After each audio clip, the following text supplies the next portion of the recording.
Raporo nshya y'uyu mwaka y'ikigo Henry Passport Index, ikigo cy'ubwenegihugu n'inama ngishwanama ku rwego mpuzamahanga, iki gikoresha amakuru y'ishyirahamwe mpuzamahanga ryo gutwara abantu n'ibintu mu kirere, giherutse gusohora yerekanye ko pasiporo ku isi zihagaze ukurikije aho umuntu ashobora gusura adakeneye viza cyangwa se nta viza yabanje kwaka. Kuko urutonde rwose kurujyamo bitatworohera, mu kiganiro cyacu cy'uyu munsi twahisemo kukugezaho pasiporo 7 zidakomeye ku mugabane wa Afurika, ni ukuvuga iziri mu myanya y'inyuma kuri uru rutonde, aho u Rwanda rwo ruri ku mwanya wa 18 mu bihugu bifite izikomeye muri Afurika. Njye nitwa Ani Kuingabiye, nkwaye ikaze kuri YouTube channel ya Story House.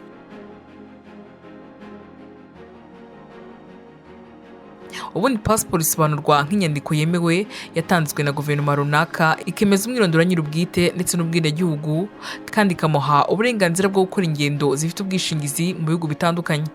Kugira pasiporo ihagazeho bifite akamaro gakomeye kuko bifasha mu iterambere ry'igihugu, cyane cyane mu guhangana ku isoko mpuzamahanga, aho biba byoroshye kohereza ibicuruzwa mu bihugu byinshi no kuhatemberera. Ibi ngibi kandi bifasha abaturage b'igihugu runaka kujya kuva mu bumenyi mu bihugu by'amahanga biboroheye, kimwe no kujya mu bukerarugendo. Iyo raporo rero iyo ikorwa hashingirwa ku mibare itangazwa n'ikigo mpuzamahanga gihuza ibigo by'indege IATA, kibika amakuru menshi kandi yizewe agenwa n'ingendo. Kuri uru rutonde u Rwanda rwaje ku mwanya wa 18 mu bihugu bya Afurika bifite pasiporo zikomeye, aho ifite yemerewe kujya mu bihugu 60 ku isi nta viza yatswe. Twibutse ko kandi mu mwaka ushize byari 59, bivuze ko u Rwanda rwiyongera igihugu kimwe. Muri Afurika y'Uburasirazuba, Kenya niyo iri imbere, aho ufite pasiporo yayo yemerewe kujya mu bihugu 72, igakurikirwa na Tanzania n'ibihugu 71, Uganda ikaza ku mwanya wa 3 n'ibihugu 67, ni mu gihe u Rwanda rwo ruri ku mwanya wa 4, hagaheruka Burundi n'ibihugu 50. Igihugu cya Afurika y'Epfo nicyo kiza ku mwanya wa mbere muri Afurika, kikaza ku mwanya 54 ku isi, aho ufite pasiporo ya Afurika y'Epfo aba yemerewe kujya mu bihugu 101. Kugeza ubu ku isi igihugu cya mbere gifite pasiporo ikomeye ni Ubuyapani, aho uyifite ayikoresha ahantu 191 nta viza yatswe. Umwanya wa kabiri uriho Singapore n'ahantu 190, Korea y'Epfo n'Ubudage biri ku mwanya wa 3 n'ahantu 149, naho Ubutaliyani, Finland ndetse na Espagne ufite pasiporo y'ibyo bihugu yerekeza ahantu 148.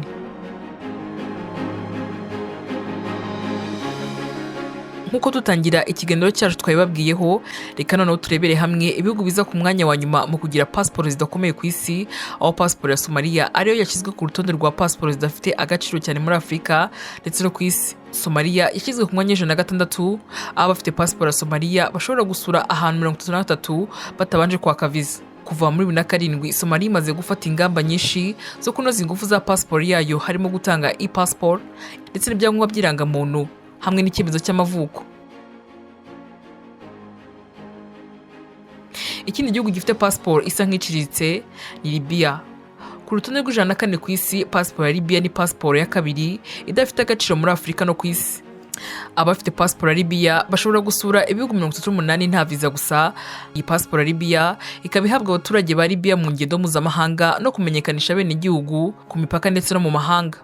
Ikindi gihugu ni Sudani, aho pasiporo ya Sudani ari pasiporo ya 3 mbi muri Afurika kandi iri ku mwanya 102 ku isi. Abafite pasiporo ya Sudani baba bashobora gusura gusa ibihugu 40 nta viza, ni mu gihe iyemezwa rya pasiporo ya Sudani ifite agaciro mu myaka 57 nyuma yo gutangwa. Kuva muri Gicurasi 2009 nibwo Repubulika ya Sudani yatangiye guha pasiporo ya elegitoronike abaturage bayo mu byiciro 3. Muri ibyo byiciro harimo pasiporo y'umuturage, pasiporo y'umucuruzi ku bagabo n'abagore bakeneye ingendo keshi, ndetse na pasiporo nto ku bana.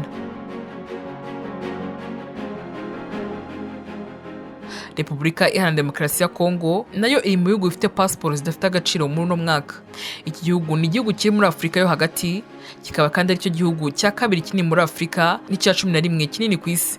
Abafite pasiporo y'iki gihugu bashobora gusura gusa ariko ibihugu 42 nta viza babanje kwaka ku isi.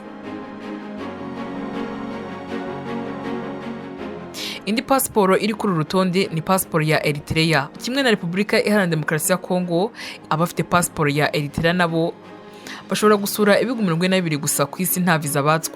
Pasiporo ya Eritrea ihabwa abaturage ba Eritrea bakayikoresha mu ngendo mpuzamahanga nyuma yo kurangiza imirimo ya gisirikare iteganijwe. Abanya Eritrea kandi baba mu mahanga babwa gusa pasiporo na za ambasade iyo batanze imisoro mu gihugu cyabo. Indi pasiporo ni pasiporo ya Sudani y'Epfo. Iyi pasiporo ya Sudani y'Epfo ishobora gusa gutuma abayifite berekeza mu bihugu 43 nta viza. Iyi pasiporo kandi ihabwa abenegihugu ba Sudani y'Epfo kugira ngo bakore ingendo mpuzamahanga. Kuva muri Mutarama 2012 nibwo Repubulika ya Sudani y'Epfo yatangiye gutanga pasiporo ya elegitoronike yemewe ku rwego mpuzamahanga kandi ifite agaciro mu myaka 5 gusa nyuma yo gutangwa. Pasiporo y'igihugu cya Ethiopia nayo iri muri pasiporo zidafite agaciro muri uno mwaka, aho ku mwanya 98 ku isi hose ufite pasiporo yo muri Ethiopia ashobora kugira 48 ku isi gusa adakeneye kwaka viza. Muri iki gihe Ethiopia kandi itanga pasiporo ya elegitoroniki isaba igikumwe, bigatuma ibyifuzo byose bigomba gukorwa imbonankubone ku biro bikuru bishinzwe abinjira n'abenegihugu cyangwa se ambasade ya Ethiopia niba usaba ari mu mahanga. Njye nitwa Nikuingabiye.